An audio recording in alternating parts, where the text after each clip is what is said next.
Film fans of YouTube, hello and welcome back to the channel. My name is Josh, the Movie Apprentice, and today I am looking at The Holdovers, directed by Alexander Payne and starring Paul Giamatti, Davine Joy Randolph, and Dominic Sessa.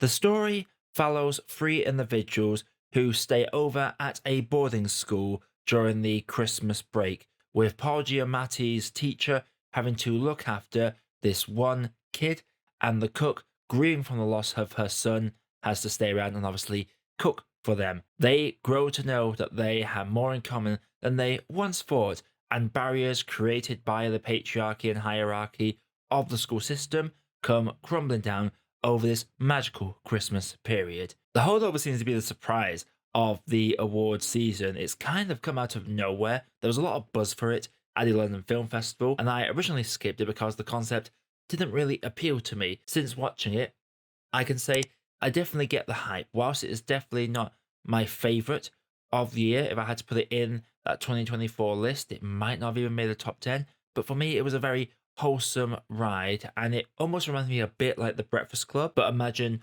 all the other members of The Breakfast Club, apart from John Bender, were taken out, and Richard Verdon actually took time to get to know John Bender rather than belittle him the whole movie. That was the kind of vibe I got from this movie, and the result is a very charming movie, and that is heavily carried by Paul Giamatti's performance.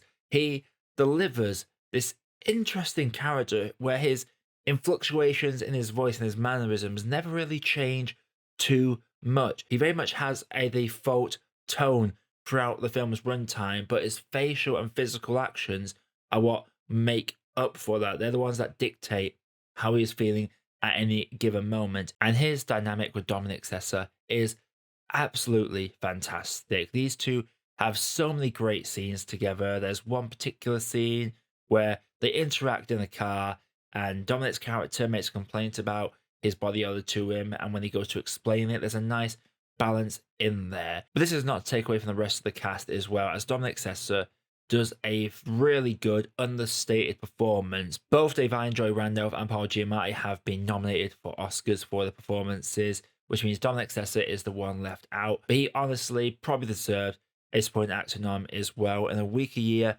he might have also got it, because there are some moments where it is relying on him to carry the torch. There are moments where his mad child attitude, the troublemaker, is stripped back, so we get to see the core of where his issues come from, and just seeing these three characters all interact with each other over the course of the movie and just relate to each other on both a base and deeper level, it's what really carries this film. And it does carry that Christmas spirit element as well. Make no mistake, the fact this is released in January for us in the UK is a big disservice to the film's themes, because it is set around Christmas, and it is very much a film about the goodness in people and regrets in life, and coming to see past each other's differences during the holiday season. That is what Christmas is all about, and the film does a very good job of portraying that. I will say this film didn't grab me in this incredible way, and whilst the ending as well was heavy hitting for me, it's probably one of the best endings of the last 12 months for me. This is a film that could have easily flopped and floundered had it not been for such a great trio of cast members. They're the ones that really elevate this movie. The old-timey feel, the way it's shot, is really well done as well. The way it was being advertised harkens back to the 70s and the 80s of TV advertisements, and that very much carries forward into this movie, and it leads to some great visuals all around, harkening back to those old days. Now, this is going to be a rather short review from my standards as well, because quite frankly, this film is all about the script and the characters within. And there's only so much I can say about the performances. I will say Davine Joy Randolph does a solid job in her role as a grieving mother who has lost her son in the Vietnam War. In fact, there's a great bit of cutting dialogue where they are talking about the caliber of kids that go to this Spartan school, because this is a rich kids boarding school. So none of them are going to war, but there is a backhanded mention that implies something very strong, very sinister, and very true that is passed off in a line of dialogue but doesn't need to be amplified or emphasized. Anyone with half a brain knows exactly the implications of this one particular line of dialogue. Probably might be one of my favorite call outs I have seen on just society in general over the last 12 months within cinemas. And Yvonne Joy Randolph is really good as the cook. She has some great scenes. She does not get to have as much screen time as the other two, which honestly is astounding because this film is very much just these three characters. There are some other characters, but they are very minuscule, and I'll say a good half of a film's runtime is just taken up by the three leads within this movie's runtime. Before I get into my grade though, if you do like seeing on the channel, click on the like button and subscribe for more video reviews like this coming all the time. We are on course to hit that big 1,000 this year. That is the goal, that is the plan.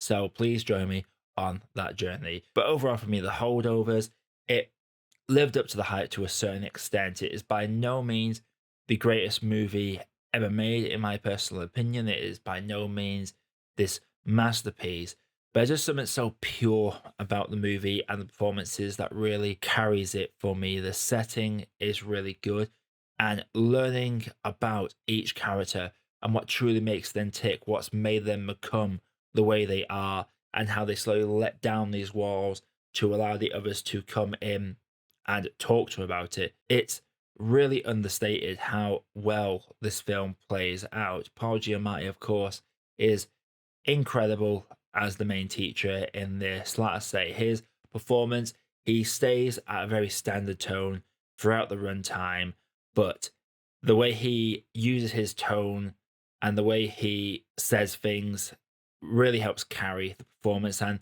his physical moments are some of the funniest bits ever. There is a lot of charm and humor in this movie. It's not laugh out loud funny.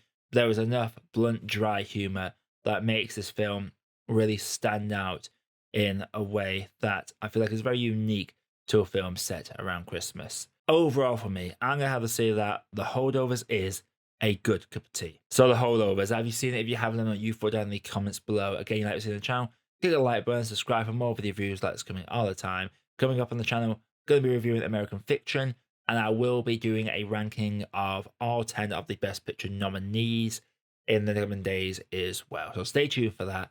But until next time, my name is Josh, I have been your Movie Apprentice, and I'll see you all in the next video.